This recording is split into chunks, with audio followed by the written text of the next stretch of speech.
Hello, my dear students. Welcome again to my official YouTube channel. So, today's session is based on exercise 5.2 of chapter 5, arithmetic progression, question number 12 to question number 20.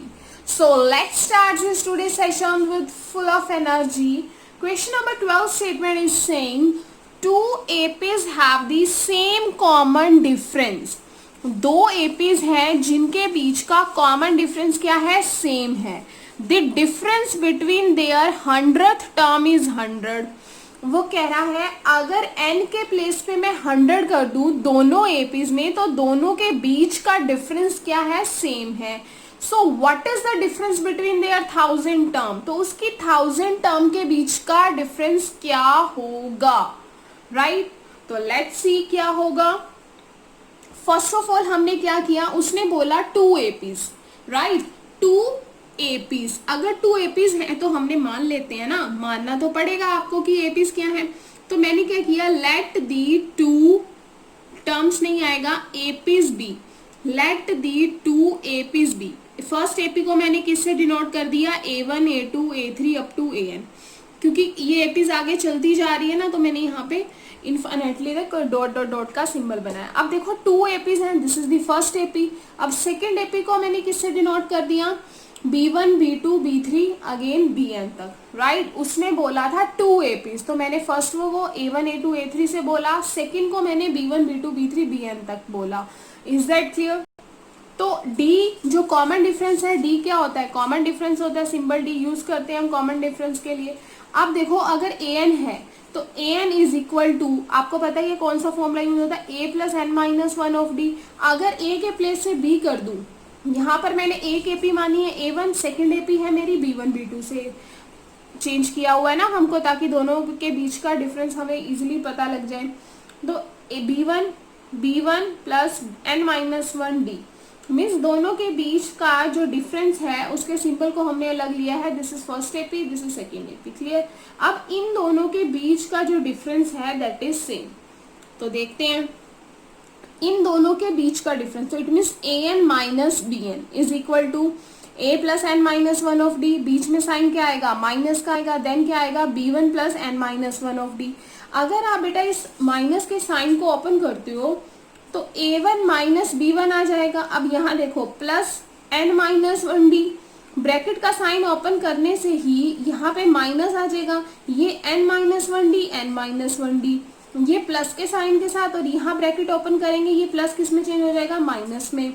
तो हमारा ये वाला और this cancel हो जाएगा, है ना, minus के साइन के साथ. तो हमारे पास A1 माइनस B1 हमारे पास यहाँ पर बच जाएगा. क्लियर है. हमारे पास यहाँ क्या बच जाएगा, A1 minus B1 for all natural number n, यानी कि n के प्लेस पे अगर मैं कुछ भी पुट करूं, अगर मैं n के प्लेस पे कुछ भी पुट करूं तो मेरा क्या आएगा, A1 माइनस B1 ही आएगा. क्लियर है. n के प्लेस पे कुछ भी पुट करूं तो मेरा A1 माइनस B1 ही आएगा. तो उसने बोला है कि difference between there 100 term is 100. अगर मैं n के प्लेस पे 100 पुट करती हूँ तब भी मेरा क्या आएगा, A1 माइनस B1 ही आएगा. उन दोनों के बीच का कॉमन डिफरेंस क्या है, 100, राइट. दोनों के बीच का क्या है, 100. अगर मैं n के प्लेस पे 1000 पुट करूंगी तब भी तो बेटा मेरा क्या आएगा, A1 माइनस B1 ही आएगा. तो A1 माइनस B1 मैंने ऑलरेडी यहाँ से निकाल लिया है, क्या है, 100. तो A1 माइनस B1 के प्लेस पे मैंने क्या लिख दिया, 100. This is very easy question. Two APs को लेट कर लो, A1 B1 A1 A2 A3 B3 means ऐसा कुछ लेट नहीं करना आपने. फर्स्ट एपी को आपने क्या लेट करना है, A1 A2 A3 A4 up to AN, and second AP को आपने लेट करना है B1 B2 B3 up to BN. Clear. दोनों के बीच का जो डिफरेंस है आपको पता है, एपी वाला आपने फॉर्मूला यूज किया, एपी वाला आपने जब फॉर्मूला यूज किया तो AN माइनस BN हमारा ये आ जाएगा. कैंसिल होने के बाद बचेगा A1 माइनस B1. n हमारा किससे है, फॉर ऑल नेचुरल नंबर है. इट मीन्स अगर मैं n के प्लेस पे कुछ भी पुट करूं, 100 करूं, 1000 करूं, 2000 करूं, तो मेरा क्या आना चाहिए, A1 माइनस B1 ही आना चाहिए. तो मैंने n के प्लेस पे 100 पुट किया तब भी ये आएगा. तो 100 ये स्टैंडर्ड फॉर्म हो गई हमारी, ये गिवन है हमें. तो n के प्लेस पे 1000 पुट करूंगी तो हमारा ये आ जाएगा। Clear? So difference between 1000 term is the same as the difference between their 100th term जो है हमारा, दैट इज 100। क्लियर? जो सीक्वेंस मैंने आपको पहले बताई है A1 B1, तो इट मीन्स ये हमारी जो सीक्वेंस है A1 AB1 A2 B2, इनको डिफरेंस करिए। So let's start next question. 13 question number 13 statement is saying how many 3-digit numbers are divisible by 7? How many 3-digit numbers are divisible by 7? मुझे ये बताने हैं कि डिविजिबल बाय 7 नंबर्स बताने हैं। हमने क्या बताना है? हमने डिविजिबल बाय 7। देखो, डिविजिबल बाय 7 मीन्स जो 7 के टेबल से डिविजिबल होते हैं वो नंबर्स बताने हैं। तो अगर आप देखो, आपको 14, 21, 28 ये सारे के सारे नंबर कैसे हैं? 7 के मल्टीपल्स हैं, तो इट मीन्स 7 से डिविजिबल होंगे। लेकिन उसने साथ में हमारे पास जो कंडीशन लगाई है, that is 3 digit number. Numbers कैसे होने चाहिए हमारे पास?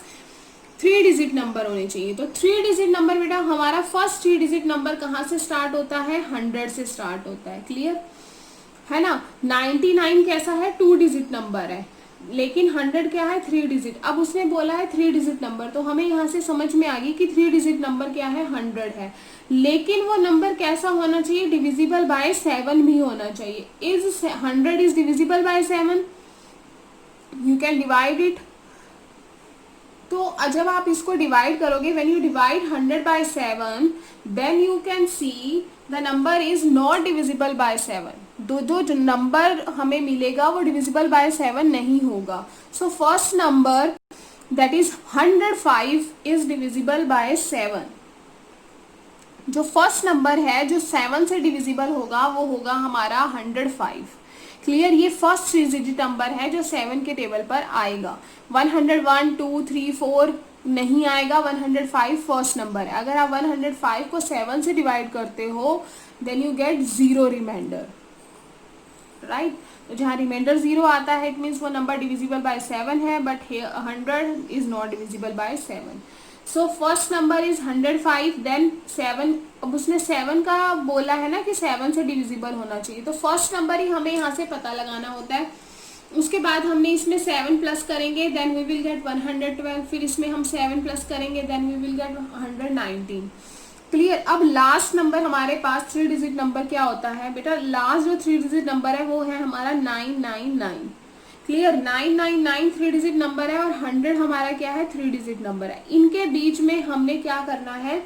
डिविजिबल बाय 7 नंबर्स कितने हैं? हाउ मेनी पूछा है ना। हाउ मेनी का मीनिंग है we need to find the n here. हमें यहाँ पर एन पे क्वेश्चन मार्क है। क्लियर? कितने ऐसे नंबर 3 डिजिट हैं जो 7 की टेबल पर डिवाइड होते हैं? तो क्लियर? अब 999 तक तो हमारे 3 डिजिट नंबर है, बट जैसे ही हम 1000 लेंगे, this will be 4 digit number. देखो, ये 4 डिजिट नंबर बन जाएगा। तो हमें तो सिर्फ 3 डिजिट नंबर चाहिए ना, जो हमारे 999 तक है। तो अब मैंने 999 से चेक किया कि कौन सा नंबर है जो 7 के टेबल पर डिविजिबल होता है। तो मैंने 900 से 999 तक डिवाइड करना स्टार्ट किया। एट लास्ट मुझे जो नंबर मिला, दैट इज 994। क्लियर? जो फर्स्ट नंबर था 3 डिजिट का वो 105 था, एंड लास्ट जो नंबर है दैट इज A994। क्लियर है? अब मुझे हाउ मेनी यानी कि n निकालना है। अगर मुझे n निकालना है, इट मीन्स देखने से जब हमें पता लग रहा है निकालना है, तो लास्ट हमें an, तो हम यहाँ से पता लगा ही सकते थे ना कि 3 डिजिट नंबर लास्ट कौन सा होगा। क्लियर? तो हमने वो भी पता लगा दिया। डिफरेंस मैंने यहाँ पे कैलकुलेट करके दिखा दिया है, लेकिन आपको पता ही है कि नंबर डिविजिबल बाय 7 है, तो ऑलवेज कॉमन डिफरेंस भी हमारा क्या रहेगा? 7 ही रहेगा। So let there be n terms in the AP। हम मान के चल रहे हैं कि n टर्म्स हैं, क्योंकि हमें पता तो है नहीं ना कितनी नंबर ऑफ टर्म्स है। सो n टर्म हमारी क्या है? 994 है। मीन्स लास्ट हमारा जो नंबर है वो क्या है? 994 है। आप यहाँ पे इस लाइन को अगर नहीं भी लिखेंगे तो ऐसी कोई बहुत बड़ी बात नहीं है, आपको तब भी उसके मार्क्स मिलेंगे। ये जस्ट मैंने एक्सप्लेनेशन के लिए आपको ये लाइन भी लिखी है कि हमें नंबर ऑफ टर्म्स पता नहीं है, इसलिए मैंने उसको n कंसीडर किया है, और लास्ट नंबर है मेरा n टर्म क्या है? 994 है। So again you have to use the formula of an का आपने फॉर्मूला लगाना है। लास्ट नंबर आपको 994 गिवन है, a गिवन है, n निकालना है, d आपको 7 गिवन है। तो आप यहाँ से कैलकुलेट कर सकते हैं 99405 उधर जाएगा हमारे पास, तो यहाँ से बच जाएगा n-1 7। तो मैंने लिख दिया 7n-1, इनमें से इसको माइनस करेंगे 8897। यहाँ पर किस किस में है, मल्टीप्लाई में है ना, तो यहाँ आके बेटा 7 हमारा क्या हो जाएगा, डिवाइड हो जाएगा। When we divide 899 by 7 then we will get 127। So जब 107 उधर जाएगा तो साइन किस में हो जाएगा, प्लस में हो जाएगा। When we plus 127 plus 1 then we will get 128। So n की वैल्यू हमारे पास आ गई 128। So we can say now there are 128 numbers of 3 digit which are divisible by 7। Clear है। nth टर्म यानी कि लास्ट टर्म जिसको हम an भी बोलते हैं, क्लियर है ना, this is the nth term of this AP above AP. Clear? Now question number 14. Question number 14 is same as the question number 13, but difference between both is यहाँ पर in question number 14 we are having a limits. Limits means उसमें उसने बोला था कि 3 digit number आपको find out करने हैं, लेकिन इसमें लिमिट हमें क्या दे दी, इसमें लिमिट, उसमें लिमिट थी बट इसमें जो लिमिट है वो डिफरेंट है। इसमें हमें उसने बिटवीन बोल दिया कि 10 से लेके 250 तक बताओ, उसमें 3 डिजिट नंबर बताने थे। और इसमें हमें क्या है, how many multiples of 4 lying between 10 and 250, 10 से लेके 250 के बीच में कितने ऐसे नंबर्स हैं जो मल्टीपल्स हैं 4 के। मल्टीपल्स ऑफ 4 का मीनिंग है अगेन कि वो नंबर 4 से डिविजिबल हो जाते हैं। हमें अगेन n फाइंड आउट करना है, क्लियर। और नंबर हमारे किसके बीच में होने चाहिए, 10 से लेके 250 के बीच में होने चाहिए, क्लियर। और उसमें था 13 में हमारा कि सारे नंबर डिविजिबल बाय 7 होने चाहिए। और नंबर कैसे थे, कैसे नंबर थे, 3 डिजिट नंबर थे। और यहाँ पर हमें कंडीशन दी है, रिप्लेस की है 10 से लेके 250 के बीच में। तो देखो 10 से लेके 250 के बीच में जो फर्स्ट नंबर होगा जो हमारा 4 से डिविजिबल होगा, वो फर्स्ट नंबर क्या होगा बेटा, हमारे पास 12 होगा, क्लियर। ये तो आपको पता है कि पहला नंबर कौन सा होगा जो 4 से डिविजिबल होगा, वो 12 होगा। तो हमें AP कौन सी दे रखी है, 12। उसके बाद हमारा 4 का डिफरेंस हो जाएगा। तो अगेन जो लास्ट नंबर है that is 248। 250 is divisible by 4। I think you will get no, आपको आंसर नो ही मिलेगा। तो लास्ट नंबर है जो AP का जो इन दोनों के बीच में 10 से लेके 250 के बीच में है that is 248। This number is divisible by 4, clear. Let there be n terms in AP। Again मैंने लेट कर लिया। an बेटा हमें गिवन है 248। होपफुली आपको पता लग गया होगा कि ये कैसे आया है। क्वेश्चन नंबर 13 एंड 14 सेम है। an हमें दिया हुआ है a प्लस n-1। an की वैल्यू हमने लगा दी, a हमें पता है 12, n-1 d। तो 248, ये 12 प्लस का है, इधर आके माइनस में हो गया, क्लियर। अगर ये 12 इधर आके माइनस में होगा तो हमारा यहाँ पर 12 कंसीडर नहीं होगा, क्लियर है, क्लियर है ना। तो हमारे पास 12 इधर आके माइनस हो गया, तो यहाँ से बचा n-1 4। तो 248 में से 12 माइनस करेंगे, we will get 236। 236 equal to n-1 4। अब ये जो 4 है बेटा यहाँ से हमारा मल्टीप्लाई में है और इधर आके क्या हो जाएगा, डिवाइड में। So we will divide 236 by 4, we will get 59। Is that clear. So 59 is equal to n-1। n-1 जब हमें 59 दिया हुआ है तो n की वैल्यू माइनस वाला 1 उधर आ जाएगा तो 60। So we will get 60 is equal to n, clear. Here is a 60 numbers between 10 and 240 which is divisible by or which is multiple or 4, clear. Multiple है तो ऑब्वियस है कि वो डिविजिबल भी होगा। अगर 4 है, जो 12 है हमारा वो 4 का मल्टीपल है, तो इट मीन्स जो 12 होगा वो डिविजिबल बाय 4 भी होगा। इसीलिए हमने डिविजिबल बाय 4 नंबर्स निकाले हैं। जो फर्स्ट नंबर है हमारा वाज 12, क्लियर। होपफुली आपको बहुत अच्छे से कॉन्सेप्ट आपके क्लियर हो रहे होंगे, बेसिक्स आपको बहुत अच्छे से क्लियर हो रहा होगा। तो अगर आपको अच्छे से समझ में आ रहा है तो जल्दी से देख क्या रहे हो, hit the like button and subscribe the channel अगर आपने अभी तक चैनल को सब्सक्राइब नहीं किया है तो। Now question number 15। Question number 15 statement is saying for what value of n are the nth term of 2 APs equal। हमारे पास 2 एपीज दी हुई हैं, वो कह रहा है कि ऐसी एन की वैल्यू क्या होगी जब दोनों इक्वल हो जाएंगे। क्लियर है, 2 एपीज दी हुई है कि किसी भी चीज पर एन की कौन सी वैल्यू पर वो इक्वल हो जाएंगे। कहने का मतलब है कि जो 2 एपीज हैं, फॉर एग्जाम्पल मेरे पास ये 2 पेन है, क्लियर है, अगर ये पैरेलल है तो कभी इक्वल नहीं हो सकते। मीन्स वो कह रहा है कि अगर ये ऐसे हैं, अगर मैंने पेन्स को ऐसे रखा हुआ है तो ये कहाँ पर, कौन से पॉइंट पर जाके आगे इक्वल हो जाएंगे। तो अगर मैं इनको एक्सीड करूँ दोनों साइड से तो कहीं ना कहीं कि कहीं ना कहीं तो वो मीट करेंगे ना। अगर मैं पेन को आगे इसको एक्सीड कर दूं तो कहीं ना कहीं ये मीट करेंगे। तो ऐसे ही हमें एक एपी और सेकंड एपी, इसकी हमारे पास एपीज दे रखी है, हमने ये बताना है कि इन दोनों का कौन सा nth टर्म पे वैल्यू क्या होगी, सेम होगी। जैसे हम कहते हैं ना कि कौन से पॉइंट पे वो दोनों आपस में मिलेंगे। तो ऐसी क्या कंडीशन n हमें निकालना है कि वो क्या होगा जिसपे दोनों की वैल्यू क्या होगी, सेम होगी। क्लियर, आई थिंक आपको समझ में आ रहा है कि मैं क्या कहना चाह रही हूँ। कि हमारे पास फर्स्ट एपी गिवन है 63, 65, 67 अप टू, सेकेंड एपी है 3, 10, 17। ये दोनों जो हमें एपी दे रखी है, हमें क्या करना है, कौन सी वैल्यू पर, कौन सी वैल्यू ऑफ एन पर ये दोनों इक्वल होंगे। अगर उसने हमसे इक्वल पूछा है तो हमें क्या करना होगा, दोनों को किसके इक्वल रखना होगा, आपस में इक्वल रखना होगा। तो फर्स्ट एपी में हमारा ए है 63 और डी कैसे फाइंड आउट करेंगे, 65 में से 63 को माइनस कर देंगे, then we will get 2। Second AP में हमें ए 3 गिवन है, डी निकालने के लिए 10 - 3 करेंगे, वी विल गेट 7। क्लियर, तो हमने ये वाला जो मैंने फॉर्मूला यहाँ पर अप्लाई किया है, that is of a plus N minus one of d, a plus N minus one of d. आपको पता ही है कि हम यहाँ पे एन टर्म एन इनकी बात कर रहे हैं, तो हमें ए एन वाला फॉर्मूला हमने यूज किया है, A N is equal to A plus N minus one D. A हमें गिवन है एन माइनस वन, डी हमने अभी यहाँ से निकाला है, दैट इज 2। सेकेंड एपी में ए हमें गिवन है एन माइनस वन, डी हमने अभी यहाँ से निकाला है, दैट इज 7।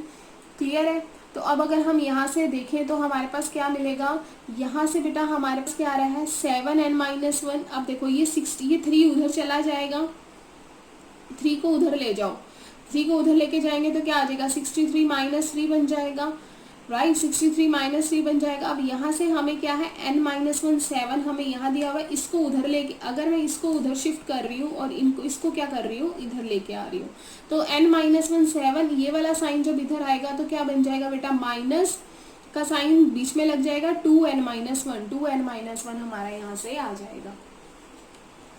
क्लियर है, होपफुली आपको समझ में आ रहा होगा कि जो विदाउट एन टर्म थी उसको मैंने एक साइड रख लिया, जो एनथ के साथ ही उनको एक साइड रख लिया। ठीक है, अब यहाँ पर क्या है, n minus one, n minus one दोनों में सेम आ रहा है ना, तो मैंने n माइनस वन को कॉमन ले लिया, अंदर क्या बच गया 7 माइनस 2, क्योंकि 7 के साथ भी n माइनस वन है, 2 के साथ भी n माइनस वन है। क्लियर, तो यहाँ से बच गया n minus one, 7 minus 2 5, n minus one is equal to 60। तो n माइनस वन 60, ये जो 5 बेटा यहाँ पे मल्टीप्लाई में वो डिवाइड हो जाएगा, then n minus one is equal to 12, then n equal to 30। Now I can say 30th term of the two given APs are equal, यानी कि इन दोनों टर्म जो हमें दे रखी हैं उसकी जो 30th टर्म होगी, यानी कि n की वैल्यू जो 13th नंबर पे आएगी उस पर ये दोनों क्या हो जाएंगे, इक्वल हो जाएंगे। क्लियर, तो आपके पास अगर टाइम है तो आप इसको कैलकुलेट करके भी देख सकते हैं, बिकॉज ये प्रैक्टिकली क्वेश्चंस हैं। हमने कि इसकी जो दोनों की 13th टर्म होगी वो आपस में उन दोनों की वैल्यू हमारी क्या आ रही होगी, सेम होगी। If you have a time then you can check also and comment me in the comment box कि आपने वो क्वेश्चन कर लिया है, this one. Clear, so move on next question. Now question number 16.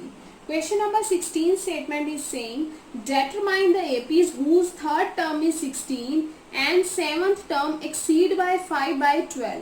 First of all हमने confuse नहीं होना है, हमने स्टेटमेंट को दोबारा पढ़ना है आराम से। Determine the AP whose third term is 16, whose third term is 16, यानी कि आपको मैंने बताया है A3 हमें कितना गिवन है 16, A3 हमें कितना गिवन है 16, हुज थर्ड टर्म इज 16, तो it means A3 is equal to 16। Clear, next उसने बोला है कि seventh term exceeds the fifth by 12, जो एपी की सेवंथ टर्म है वो एक्सीड कर रही है उसकी फिफ्थ टर्म से बाय 12। क्लियर ना? देखो कितना आसान है ये क्वेश्चन। अब देखो उसने बोला है जो एपी की 7th टर्म है वो एक्सीड कर रही है, यानी कि ये टर्म क्या है हमारी बिगर है, किससे? बाय 12 से। ये किससे बड़ी है? बाय 12 से बड़ी है। कौन सी वाली एपी की टर्म से? ए 5th वाली टर्म से। ये वाली टर्म बड़ी है, कितनी बड़ी है? 12 बड़ी है। किस टर्म से? इस टर्म से। बीच में साइन क्या लगाना है? इक्वल का लगाना है। बीच में इन दोनों के साइन क्या लगाना है? इक्वल का लगाना है। इक्वल कब होंगे? जब ये एपी की टर्म +12 बड़ी है। ये तो बड़ी है ना, ये छोटी है। अब इसको इक्वल कैसे करूं मैं? अगर मैं इसमें क्या प्लस कर दूं? 12 प्लस कर दूं। क्लियर है ना?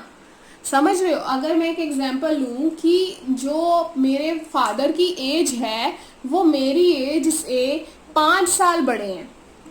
5 साल तो बहुत कम हो गए, चलो मजाक हो गया ये तो, एक कोई बात नहीं, अच्छी बात है कि मेरे जो फादर की एज है वो मेरे से 22 साल बड़ी है। क्लियर? 22 साल बड़ी है। अगर मेरे फादर की एज मुझसे 22 ईयर्स वो मेरे से एल्डर हैं तो मुझे क्या करना पड़ेगा? तो हमें क्या करना होगा कि अगर मैं अपनी एज में, जो मेरी एज प्रेजेंट है उसमें अगर मैं 22 प्लस कर देती हूँ तो मेरी और मेरे फादर की एज इक्वल हो जाएगी। Is that clear? तो इसीलिए मैंने A5 में क्या प्लस कर दिया? 12 प्लस कर दिया, राइट? तो नाउ स्टार्ट A7। तो अब देखो ये वाला जो A7 is equal to A5 minus 12 है, तो स्टूडेंट्स A5 को मैंने इधर शिफ्ट कर दिया। हमारे पास एक्चुअल क्या था? बीच में इक्वल के साइन की वजह से हमारा ये था। अब इस पॉइंट को मैं यहाँ ले आई हूँ, then we will get A7 minus A5 is equal to 12। Is that clear? So यहाँ हमारे पास स्टेटमेंट ये बन गई। क्लियर?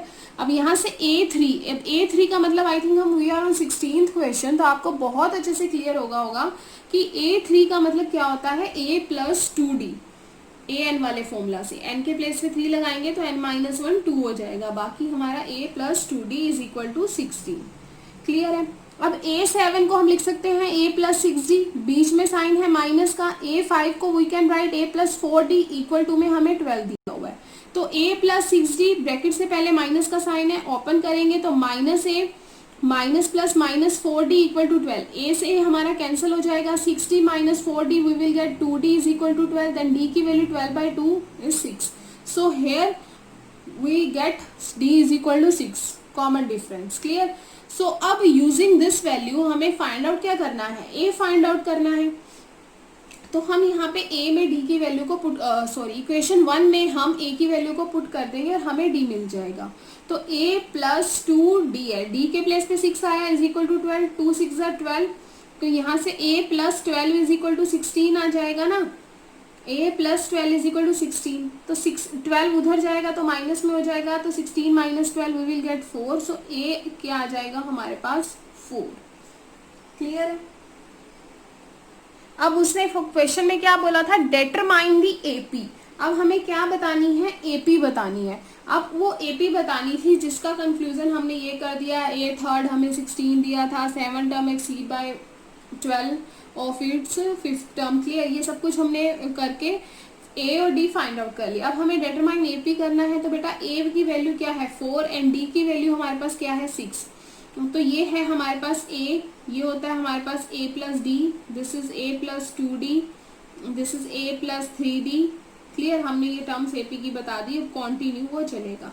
तो a प्लस डी, a में 4 में 6 प्लस करोगे वी विल गेट 10, a में plus 2d, 2d 2 6 2 12 plus 4 16। Clear? So this is the AP. Now question number 17. Question number 17 statement is saying find the 20th term. Find the 20th term from the last term of the AP. 3, 8, 13, 253. ये हमें AP given है. This part is given in statement. ये हमें part क्या है? given है. Clear है? अब उसने बोला है 20th टर्म बताओ, लेकिन बतानी कहाँ से है? लास्ट टर्म से बतानी है। अब देखो, अगर यहाँ हमारी क्लास में 1 से लेके 50 स्टूडेंट बैठे हैं, तो जो 20th नंबर पे होगा हम काउंटिंग करेंगे तो वो 20th स्टूडेंट होगा 1 से लेके 20 में। लेकिन उसने बोला है जो लास्ट है ना, लास्ट से बैक साइड से काउंट करो, यानी कि 50, 41, 49, 48, 47, 46 लाइक दिस। हमने बैक स्टेप से काउंट करना है और वहां से हमने बताना है कि उसकी 20th टर्म क्या होगी। Is that clear? So confuse होने की जरूरत ही नहीं है बेटा। एल हमारा क्या है? Last term, that is 253।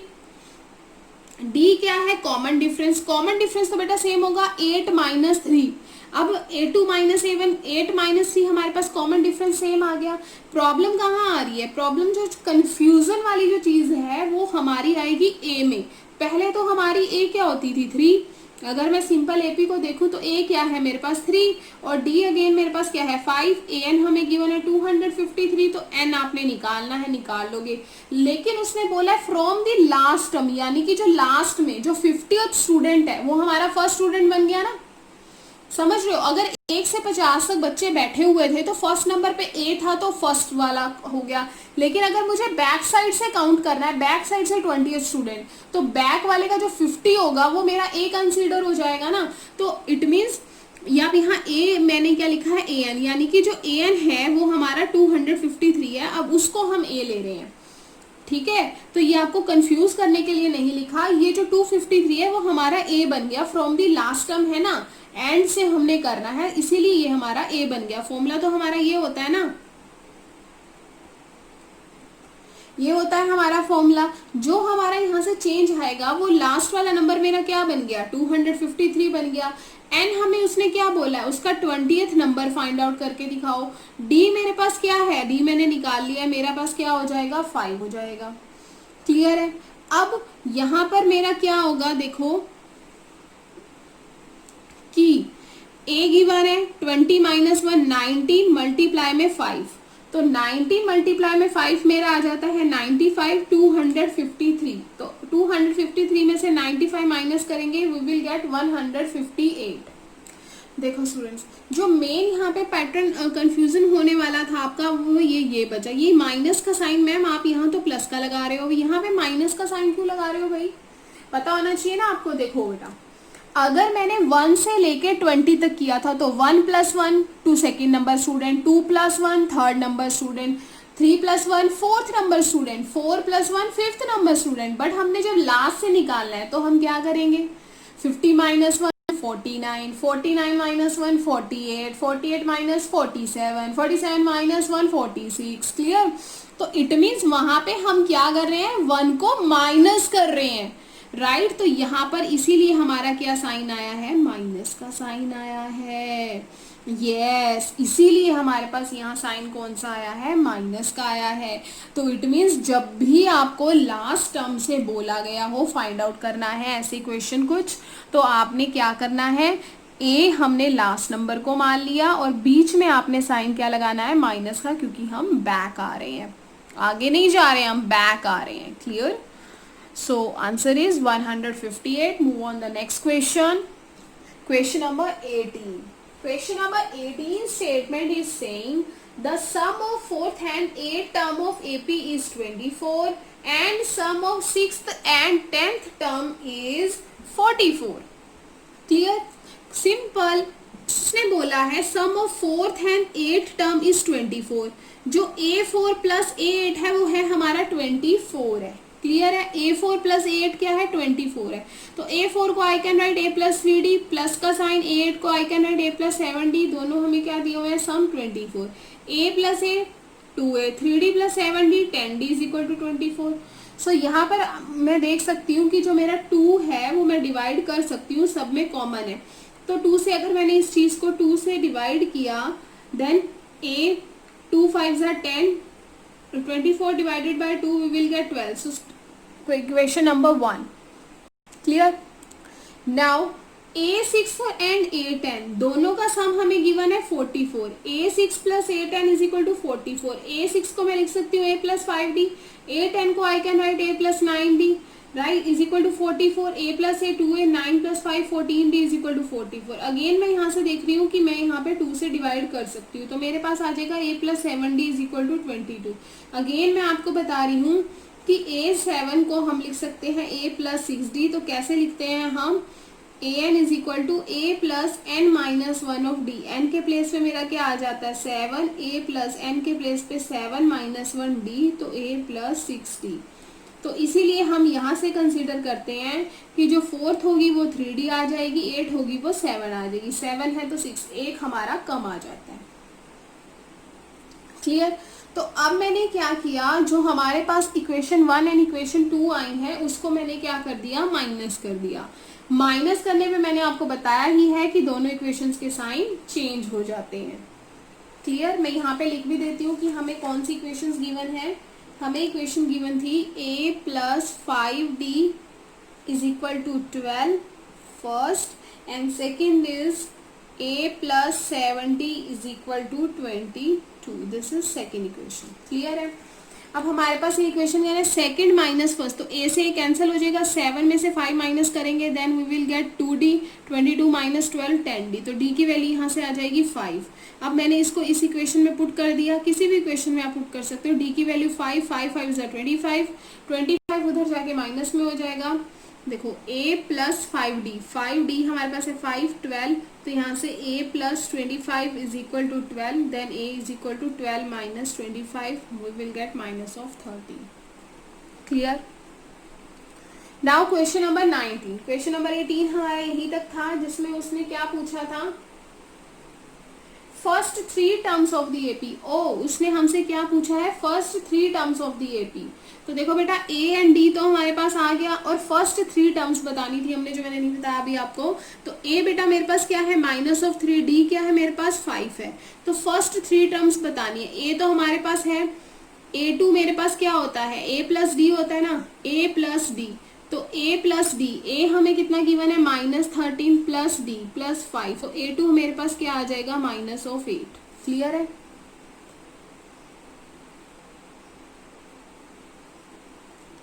Clear.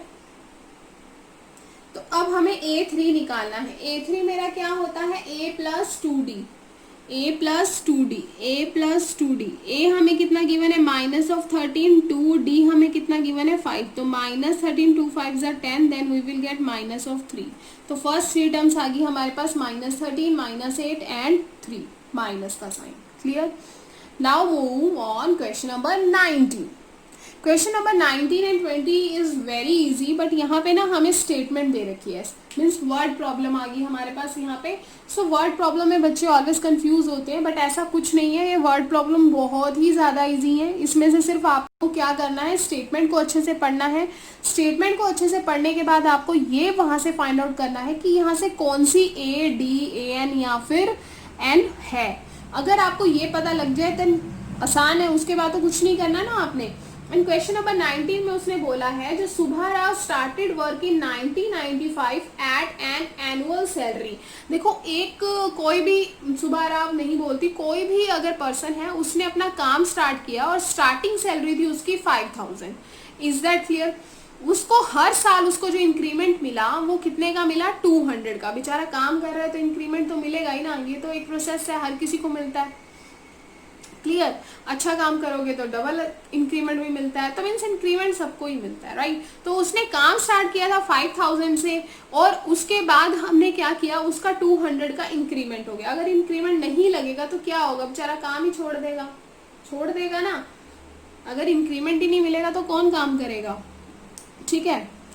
तो A हमारे पास आ गया 5000, D हमारे पास है 200। अब वो कह रहा है कि लास्ट जब वो काम कर रहा था ना, उसकी सैलरी 5000 से कितनी हो जाती है, लास्ट 7000 हो जाती है। क्लियर। तो हमें ये उसने बताना है कि हमें पूछा भी यही है, बताना भी यही है कि 7000 जो उसकी सैलरी है वो कौन से ईयर में जाकर हो जाएगी। क्लियर है। क्लियर। अब आप देख लो 5000 से 7000 पे गया, इतना लंबा प्रोसेस है, 200 का इंक्रीमेंट हो रहा है खाली। ठीक है, देख लो।